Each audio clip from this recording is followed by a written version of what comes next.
മനുഷ്യക്കടത്തില് കന്യാസ്ത്രീകൾ തെറ്റ് ചെയ്തിട്ടുണ്ടെങ്കിൽ ശിക്ഷിക്കണം. മതം മാറിയാൽ ദാരിദ്ര്യം മാറുമോ? പാലാ ബിഷപ്പ് ഡ്രഗ് ജിഹാദിനെ കുറിച്ച് പറഞ്ഞു. തിരിച്ചരവിനെ കയറാൻ പറ്റിയില്ല. അന്ന് PC ജോർജ് ഉണ്ടായിരുന്നത് കൊണ്ടും RSS ഉണ്ടായിരുന്നത് കൊണ്ടുമാണ് ബിഷപ്പിന് അങ്ങോട്ട് കയറാൻ പറ്റിയത്. അന്ന് ഈ കോൺഗ്രസ് നേതാക്കന്മാർ ഇവിടെ ആയിരുന്നു.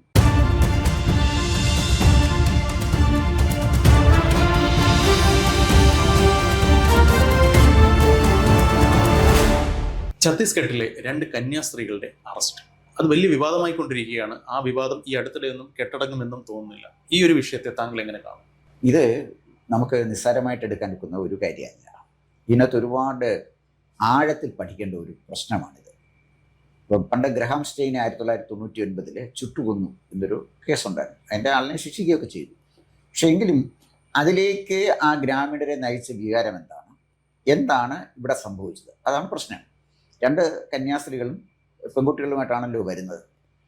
അവർ റെയിൽവേ സ്റ്റേഷനിൽ വന്നപ്പോൾ നമുക്ക് കിട്ടിയ ഇൻഫർമേഷൻ അനുസരിച്ച് അവരുടെ കയ്യിൽ മതിയായ യാത്രാരേഖകൾ ഉണ്ടായിരുന്നില്ല.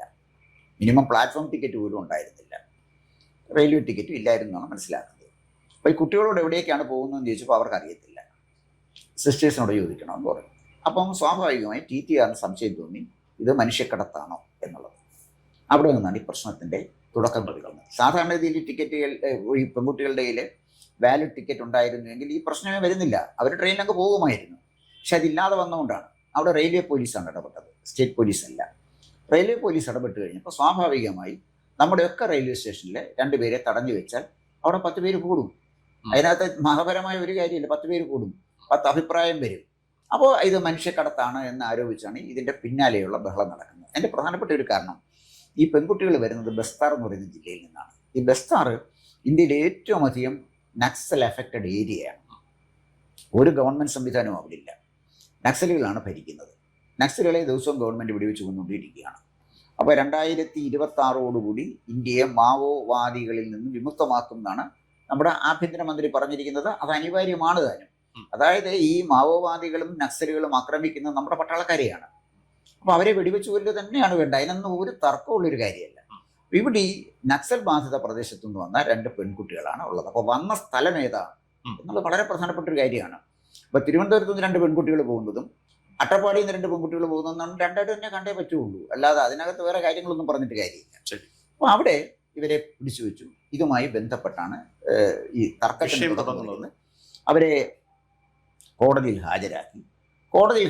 കോടതി സ്വാഭാവികമായി റിമാൻഡ് ചെയ്തു, ജുഡീഷ്യൽ കസ്റ്റഡിയിലേക്ക് വിട്ടു. അതാണ് സംഭവിച്ച ഒരു കാര്യം. അപ്പോൾ ജുഡീഷ്യൽ കസ്റ്റഡിയിൽ വിട്ടു. എന്തിനു വിട്ടു? പ്രതിയായിട്ട് ഹാജരാകുന്നത് അത് സന്യാസിയാണോ, പള്ളിയിലച്ചനാണോ, കന്യാസ്ത്രീയാണോ, ഇതൊന്നും പ്രസക്തമായൊരു കാര്യമല്ല. അവർക്കാർക്കും ഒരു പ്രത്യേക പ്രിവിലേജും ഇല്ല. ഇതൊക്കെ ആരെങ്കിലും ധരിച്ചു വെച്ചിട്ടുണ്ടെങ്കിൽ ഇത് വളരെ തെറ്റാണ്. ശങ്കരാചാര്യനെ അറസ്റ്റ് ചെയ്ത് ജയിലിലിട്ട തമിഴ്നാട്ടിലാണ്, നമ്മുടെ തൊട്ടടുത്ത സംസ്ഥാനത്താണ്. എന്ത് പ്രശ്നം ഉണ്ടായി? ശങ്കരാചാര്യൻ എന്ന് പറയുന്നത് ശങ്കരാചാര്യ സ്ഥാപിച്ച മഠത്തിലെ അധിപനാണ്. അദ്ദേഹത്തിനാണ് ജയിലിൽ അറസ്റ്റ് ചെയ്ത് കോടതിയിൽ ഹാജരാക്കി ജയിലിലാക്കിയത്. ഇവിടെ വല്ല ഹിന്ദുക്കളും പ്രശ്നങ്ങളും ഉണ്ടാക്കിയത്. തീ വെച്ചു, മെഴുകുതിരിയും കത്തിച്ചു വെച്ചുകൊണ്ട് റോഡേ കിഴക്ക് പടിഞ്ഞാറ് നടന്നു. ശങ്കരാചാര്യൻ തെറ്റ് ചെയ്തിട്ടുണ്ടെങ്കിൽ ശിക്ഷിക്കണമെന്ന് പറഞ്ഞല്ല എന്താണ്? കന്യാസ്ത്രീ തെറ്റ് ചെയ്തിട്ടുണ്ടെങ്കിൽ ശിക്ഷിക്കണം. മനുഷ്യക്കടത്തില് കന്യാസ്ത്രീകൾ തെറ്റ് ചെയ്തിട്ടുണ്ടെങ്കിൽ ശിക്ഷിക്കണം. അല്ല സംഘടിത ന്യൂനപക്ഷത്തിന്റെ ശക്തി ഉപയോഗിച്ചും പള്ളിയുടെ ശക്തി ഉപയോഗിച്ചും ഒരു ജനാധിപത്യ സംവിധാനത്തെ അട്ടിമറിക്കാനുള്ള ശ്രമമാണ് നിർഭാഗ്യവശാൽ കേരളത്തിൽ നടക്കുന്നത്. മനസ്സിലായി. ഇതൊരു സങ്കീർണമായ ഒരു വിഷയമാകുന്നത് എന്താണെന്ന് ചോദിച്ചു കഴിഞ്ഞാൽ നിർബന്ധിത മതപരിവർത്തനം നടന്നോ ഇല്ലയോ എന്നുള്ളതാണ് ഇതിലൊരു വിഷയം. ഇതിൽ ഈ പെൺകുട്ടികൾ പറയുന്നു, ഞങ്ങൾ വീട്ടുജോലിക്ക് വേണ്ടിയിട്ട് കൊണ്ടുവന്നതാണ്, ഞങ്ങളുടെ വീട്ടുകാരുടെ അനുമതിയോടുകൂടിയാണ് കൊണ്ടുവന്നത്, ഞങ്ങൾ ഈ എല്ലാവരുടെ കൺസെന്റോടു കൂടി ഒരു സ്ഥലത്ത് നിന്ന് മറ്റൊരു സ്ഥലത്തേക്ക് പോകുമ്പോൾ മതപരിവർത്തനം എന്ന് പറയുന്ന എലമെന്റ് ചൂണ്ടിക്കാണിക്കുന്നു. പക്ഷേ വർഷങ്ങൾക്ക് മുൻപ് തന്നെ നമ്മൾ ക്രിസ്തീയ മതത്തിലേക്ക് മതപരിവർത്തനം നടത്തിയ ആൾക്കാരാണ്. പിന്നെ എന്തിനാണ് ഈ ഒരു അനാവശ്യമായ പ്രശ്നം ഉണ്ടാക്കുന്നത് എന്നുള്ളൊരു ചോദ്യം ഇപ്പോൾ സജീവമായി ഉയരുന്നു. ആ ചോദ്യത്തിൽ ഒരു കാതലില്ലേ? ആ ചോദ്യത്തിലെ ഉത്തരം പറയേണ്ടത് കോടതിയാണ്. കോടതിയുടെ മുന്നിൽ ഹാജരാക്കി കാണുമല്ലോ. അല്ലാതെ അവരെ ജയിലിലേക്ക് വിട്ടത് ഛത്തീസ്ഗഡിലെ മുഖ്യമന്ത്രിയല്ല, അവിടുത്തെ നീതിന്യായ കോടതിയാണ്. കോടതിയിലെ പോലീസ് ഒരു FIR തയ്യാറാക്കി കൊടുത്തിട്ടുണ്ട്. FIRൽ എന്താണ് പറയുന്നതെന്ന് അറിഞ്ഞില്ലല്ലോ. ഇത് ഈ വേർഷൻസ് ഒക്കെ ചർച്ച് പറയുന്ന വേർഷനാണ്. അതിനപ്പുറത്ത് എന്താണ് കാര്യം? ചർച്ച് എന്താണ് പറഞ്ഞത്? ബജറംഗ് ദളിനെ നിരോധിക്കണം, ചർച്ചിൻ്റെ ഒരു ആവശ്യമായിരുന്നു. ഞാൻ വളരെ സിമ്പിളായിട്ടൊരു കാര്യം ചോദിച്ചിട്ടെ, ഒരു കോളേജ് അധ്യാപകൻ്റെ വീട്ടിൽ കയറി അയാളെ പിടിച്ചിറക്കി കൊണ്ടുപോയിട്ട് കൈ വെട്ടി. കൈവെട്ടി. ചർച്ച് എന്ത് പറഞ്ഞു? ചർച്ച് എന്ത് പറഞ്ഞു? ഇവിടെ കൈയും കാലം ഒന്നും വെട്ടിയില്ലല്ലോ. ചർച്ച് എന്ത് പറഞ്ഞു? അവലും മലലും ഒക്കെ കരുതിക്കൂ, കുന്തിരിക്കാൻ കരുതിക്കൂ. അവലും മലലും ഹിന്ദുക്കൾ പോയി കരുതിക്കോട്ടെ, കുന്തിരിക്കലും കരുതേണ്ട ക്രിസ്ത്യാനിയല്ലേ? ഏതെങ്കിലും ഒരു ഒരു ഒരു ഒരു സഭ മതമേലധ്യക്ഷന് ഇത്തരം മുദ്രാവാക്യങ്ങൾ നമ്മുടെ മതമൈത്രിക്ക് പ്രതികൂലമാണ് എന്ന് പറഞ്ഞൊരു സ്റ്റേറ്റ്മെന്റ് ഇറക്കി. ശരീരം കേടാവുമെങ്കിൽ പ്രതികരിക്കാൻ ഭയക്കും എന്നാണ് താങ്കൾ യെസ്, പറയുന്നത്. അതാണ് ഇതിന്റെ പ്രശ്നം. ഇതിന്റെ പ്രോബ്ലം എവിടാണെന്ന് ചോദിച്ചു കഴിഞ്ഞാൽ അവർക്ക് ഭയമാണ്. അതായത് ഇവരെ പിന്നെ മതം പരിവർത്തനം ചെയ്യുന്നു എന്നുള്ളത് വളരെ കൃത്യമായ, ഞാൻ നോർത്ത് ഇന്ത്യയിൽ പോയിട്ടുള്ള ആളാണ്. നോർത്ത് ഇന്ത്യയിലെ മതപരിവർത്തനത്തിനെ കുറിച്ച് വ്യക്തമായ ധാരണയുള്ള ഒരാളാണ്. പാവങ്ങളുടെ ദാരിദ്ര്യം മുതലെടുത്ത് മതപരിവർത്തനം നോർത്ത് ഇന്ത്യയിൽ നടത്തുന്നുണ്ട് എന്നുള്ളത് പകലുപോലെ വ്യക്തമായ ഒരു കാര്യമാണ്. മതപരിവർത്തനം നടക്കുന്നു എന്ന യാഥാർത്ഥ്യം ഉൾക്കൊണ്ടുകൊണ്ട് തന്നെ ചോദിക്കട്ടെ, മതപരിവർത്തനം എന്ന് പറയുന്ന ഒരു തെറ്റല്ല. ഭരണഘടനാപരമായി ഒരു വ്യക്തിക്ക് ഏത് മതവും സ്വീകരിക്കാനുള്ള അധികാരവും അവകാശവും ഉണ്ട്. പക്ഷെ അത് നിർബന്ധിതമാണോ അല്ലയോ എന്നുള്ളതാണ് ഇതിൽ വിഷയം. ഇവിടെ ഈ ഒരു പ്രസ്തുത കേസ് മാത്രമല്ല, ജനറൽ പ്രോസ്പെക്റ്റിൽ നമ്മൾ ചിന്തിക്കുമ്പോൾ ഒരു മതപരിവർത്തനം നിർബന്ധിതമാണോ അല്ലയോ എന്നത് എങ്ങനെ നിയമത്തിന്റെ മുന്നിൽ സംശയരഹിതമായി സ്ഥാപിക്കപ്പെടാം അല്ലെങ്കിൽ സ്ഥാപിക്കാം എന്നുള്ളൊരു ചോദ്യം എങ്ങനെ അഡ്രസ് ചെയ്യപ്പെടും? എൻ്റെ സുഹൃത്തുക്കളിൽ എൻ്റെ ഒരു വളരെ അടുത്തൊരു സുഹൃത്താണ്. അദ്ദേഹം കല്യാണം കഴിച്ചൊരു ക്രിസ്ത്യൻ പെൺകുട്ടിയാണ്. അപ്പോൾ അവർ പറഞ്ഞ കല്യാണമൊക്കെ നടത്താം, അതിന് കുഴപ്പമൊന്നുമില്ല, പക്ഷേ ക്രിസ്ത്യൻ മതത്തിലേക്ക് ഇദ്ദേഹം കൺവേർട്ട് ചെയ്യണമെന്ന് പറഞ്ഞു. അദ്ദേഹത്തിൻ്റെ അച്ഛനോട് അമ്മയോട് ചോദിച്ചു, നിനക്ക് കൺവേർട്ട് ചെയ്യണ്ടേ? അപ്പം അദ്ദേഹം ആ ക്രിസ്ത്യൻ മതത്തിൽ കൺവേർട്ട് ചെയ്തു. ഒരു പ്രശ്നവുമില്ല, അവളെ കല്യാണം കഴിക്കണം തോന്നി, അത് സ്നേഹം കൊണ്ട് കൺവേർട്ട് ചെയ്താണ്. അത് അവിടെ പ്രണയമാണ് കൺവേർട്ട് ചെയ്യാൻ. ചിലർ ക്രിസ്തു മതത്തിൽ വിശ്വസിച്ച് കൺവേർട്ട് ചെയ്യുന്ന ആളുകളുണ്ട്. ആദ്യകാലത്ത് കേരളത്തിലൊക്കെ സെൻറ് തോമസിൻ്റെ ഒക്കെ ഒരു കാലഘട്ടം എന്നൊക്കെ പറയുന്നുണ്ടല്ലോ. അന്ന് അന്നത്തെ പിന്നെ ബ്രാഹ്മണന്മാർ പലരും കൺവേർട്ട് ചെയ്ത് ക്രിസ്ത്യാനികളായി എന്നുള്ള അതൊരു വാസ്തവമാണ്. കാരണം അപ്പർ കാസ്റ്റിൽ നിന്ന് ഒരുപാട് പേര് ക്രിസ്ത്യാനികളായിട്ടുണ്ട്, അതൊരു സത്യമാണ്. അപ്പോൾ അങ്ങനെ ക്രിസ്ത്യാനികളായി. പിന്നെ കുറെ കഴിഞ്ഞ് കഴിഞ്ഞപ്പോഴത്തേക്ക് ബ്രിട്ടീഷുകാരിവിടെ വന്നപ്പോൾ എന്ത് ചെയ്തു? അതൊന്നും ഫോഴ്സ്ഫുൾ മതപരിവർത്തനമായിരുന്നില്ല. ബ്രിട്ടീഷുകാരിവിടെ വന്നു കഴിഞ്ഞപ്പോഴാണ് അവരെ മതപരിവർത്തനം ഒരു പ്രോഗ്രാമായിട്ട് നടത്തുന്നത്. ഇവർ ഈ മതപരിവർത്തനം ചെയ്തത് മുഴുവൻ ദാരിദ്ര്യം മുതലെടുത്താണ്. അതൊരു വസ്തുതയാണ്. കാരണം മതപരിവർത്തനത്തിൽ നിന്ന് പോയത് middle class, upper middle class ആളുകളല്ലല്ലോ, ദാരിദ്ര്യം അനുഭവിക്കുന്ന ആളുകളാണല്ലോ പോയത്. അതിൻ്റെ അർത്ഥം തന്നെ മതപരിവർത്തനത്തിൻ്റെ പിന്നിലുള്ള ഒരു കാര്യം ദാരിദ്ര്യത്തിനെ മുതലെടുത്ത് മതപരിവർത്തനം നടത്തി എന്നുള്ളതാണ്. അതൊരു സത്യമാണ്. മനസ്സിലായി. അവിടെ ഒരു ചോദ്യം, താങ്കൾ ഉത്തരേന്ത്യയിലേക്ക് ഒരുപാട് യാത്രകൾ ചെയ്തിട്ടുള്ള ആളാണെന്ന് പറഞ്ഞത് കൊണ്ട് തന്നെ ചോദിക്കട്ടെ, ഈ ദാരിദ്ര്യം മുതലെടുത്തുകൊണ്ട് മതപരിവർത്തനം നടത്തുന്നു, ഓക്കെ, ആ ഒരു റിയാലിറ്റി അംഗീകരിക്കുന്നു, പക്ഷേ മതം മാറിയാൽ ദാരിദ്ര്യം മാറുമോ? എന്താണ്? മതം മാറിയാലേ അവർക്ക് ദാരിദ്ര്യം മാറും. ദാരിദ്ര്യം എങ്ങനെയാണ് മാറുന്നതെന്ന് ചോദിച്ചാൽ, ഇവർക്ക് ആഹാരം 3 നേരം കൊടുത്തു കഴിയുമ്പോൾ ഈ ആഹാരം ഇനിയും കിട്ടണമെങ്കിൽ ഞാൻ പറയുന്ന മതത്തിലേക്ക് പരിവർത്തനം ചെയ്താൽ പറ്റുള്ളൂ എന്ന് പറയുമ്പോൾ മതപരിവർത്തനം ചെയ്യും. അതാണല്ലോ വിവേകാനന്ദൻ പറഞ്ഞത്, വിശക്കുന്നവന്റെ മുന്നിൽ ദൈവം പോലും അപ്പത്തിന്റെ രൂപത്തിലേ വരുള്ളൂ. അതിന് സംശയിക്കേണ്ട കാര്യം എന്താണ്? അതിനൊരു തർക്കമുള്ളൊരു കാര്യമില്ല. ഞാൻ ചോദിക്കട്ടെ, ഈ ആദിവാസികളുടെ മതപരിവർത്തനം നടത്തുന്ന ഈ മിഷണറിമാര് മുസ്ലിങ്ങളുടെ ഇടയിൽ മതപരിവർത്തനം നടത്താൻ തയ്യാറാണ്? അവിടെ ദാരിദ്ര്യം ഉണ്ടല്ലോ.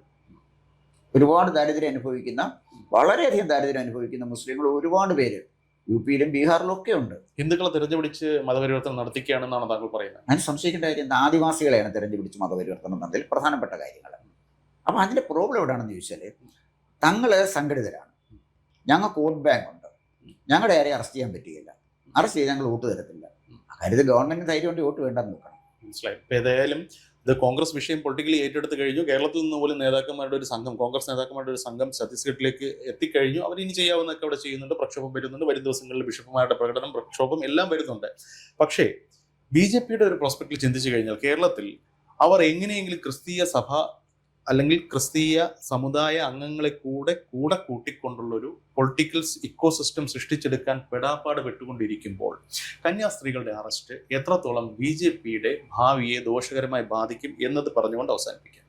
അല്ല, BJPയുടെ ഭാവിയേക്കാൾ കൂടുതൽ നമ്മുടെ രാജ്യത്തിൻ്റെ നിയമസംഹിതയെക്കുറിച്ച് ഞാൻ പ്രധാനപ്പെട്ട BJPയുടെ ഭാവി എൻ്റെ ഹെഡേക്കല്ല, അതവർ തീരുമാനിക്കട്ടെ. എങ്കിൽ പോലും BJPയുടെ ഭാവിയെക്കുറിച്ച് പറയാം. പാലാ ബിഷപ്പ് ഡ്രഗ് ജിഹാദിനെ കുറിച്ച് പറഞ്ഞു. തിരിച്ചരവിനെ കയറാൻ പറ്റിയില്ല. അന്ന് PC ജോർജ് ഉണ്ടായിരുന്നത് കൊണ്ടും RSS ഉണ്ടായിരുന്നത് കൊണ്ടുമാണ് ബിഷപ്പിന് അങ്ങോട്ട് കയറാൻ പറ്റിയത്. അന്ന് ഈ കോൺഗ്രസ് നേതാക്കന്മാർ എവിടെ ആയിരുന്നു? അവരാരും രംഗത്തില്ലായിരുന്നല്ലോ. പ്രകോപനപരമായ മുദ്രാവാക്യം വിളിച്ച് പരസ്യമായി മാർച്ച് നടത്തി. അന്ന് ഈ കോൺഗ്രസ് നേതാക്കന്മാർ എവിടെ ആയിരുന്നു? അന്ന് സഭ ഒന്നും പ്രതിഷേധിച്ച് കണ്ടില്ലല്ലോ. മുനമ്പത്ത് വിഷയം വന്നു. ഈ മുനമ്പത്തെ വിഷയത്തിൽ പിന്നെ മതമേലധ്യക്ഷന്മാർ മുന്നറിയിപ്പ് കൊടുത്തില്ലേ? മുനമ്പത്ത് വഖഫ് ഭേദഗതി നിയമത്തിന് അനുകൂലമായി വോട്ട് ചെയ്യണം എന്ന് ബിഷപ്പുമാർ പറഞ്ഞതാണ്. കോൺഗ്രസ്സുകാർ കേട്ടോ. അന്നീ ബിഷപ്പുമാർ എവിടെയായിരുന്നു? അപ്പോൾ ബിഷപ്പുമാർ നമ്മുടെ നാട്ടിലൊരു ഭാഗമുണ്ടല്ലോ, എളിയെടുത്ത് വാദം വെച്ച്. അപ്പോൾ BJPക്ക് കേരളത്തിൽ വളരണമെങ്കിൽ സഭയുടെ സഹായം ആവശ്യമാണ്. സത്യത്തിന് BJPക്ക് ഇവിടെ വളരണമെങ്കിൽ സഭയുടെ സഹായം അല്ല വേണ്ടത്, ക്രിസ്ത്യാനിയുടെ സഹായമാണ് വേണ്ടത്. എന്തിനാ സഭയുടെ സഹായം? സഭയ്ക്ക് പൊളിറ്റിക്സ് ഉണ്ട്. ഏത് തിരുമേനിക്കാണ് പിന്നെ പൊളിറ്റിക്സ് ഇല്ലാത്തത്? മിലിറ്റിയോസ് മണ്ട് തിരുമേനി ഒരു സഖാവല്ലേ? അദ്ദേഹം പറയുന്നത് വെറും പൊളിറ്റിക്കൽ സ്റ്റേറ്റ്മെന്റില്ലേ? അപ്പോൾ സഭാപത്രം ഇട്ടിട്ടുകൊണ്ട് പൊളിറ്റിക്സ് പറഞ്ഞാൽ ആ സഭാവസ്ത്രത്തിന് ഒരു നൈറ്റിയുടെ വിലയുള്ളൂ, അല്ല അതിനപ്പുറത്ത് വേറെ വിലയൊന്നുമില്ല. അപ്പോൾ അതുകൊണ്ട് അവരൊക്കെ വിമർശനത്തിന് അതീതരാണ്. ഞങ്ങൾ പിന്നെ മതമേലധ്യക്ഷന്മാരാണ്. ഞങ്ങൾ പറയുന്നത് നിങ്ങൾ അതുപോലെ തൊണ്ട തൊടാതെ അങ്ങ് വിഴുങ്ങണം എന്ന് പറഞ്ഞാൽ ചില കുഞ്ഞാടുകളിൽ ഒരു ന്യൂനപക്ഷം കേൾക്കും എന്നുള്ളതല്ലാതെ പൊതുസമൂഹത്തിൻ്റെ അടുത്ത് അതൊന്നും വില പോകുന്ന ഒരു കാര്യമല്ല. മനസ്സിലായി. ഏതായാലും സഭ തീരുമാനിച്ചു കഴിഞ്ഞു, എന്തൊക്കെയോ പൊളിറ്റിക്കലി അവർ നീക്കുപോക്കുകൾ ആരംഭിച്ചു കഴിഞ്ഞു. വരും ദിവസങ്ങളിൽ എന്തൊക്കെയാണ് സംഭവിക്കുക എന്നുള്ളത് നമുക്ക് നോക്കാം. വിശകലനങ്ങൾ പിന്നീടാകാം. നന്ദി. കൂടുതൽ വാർത്തകളും വിശേഷങ്ങളും നേരിട്ട് ലഭിക്കാൻ ജനങ്ങളിൽ നിന്ന് ജനങ്ങളിലേക്ക് ജനഭൂമി ന്യൂസ് സബ്സ്ക്രൈബ് ചെയ്യൂ. ബെൽ ബട്ടൺ അമർത്താനും മറക്കരുത്.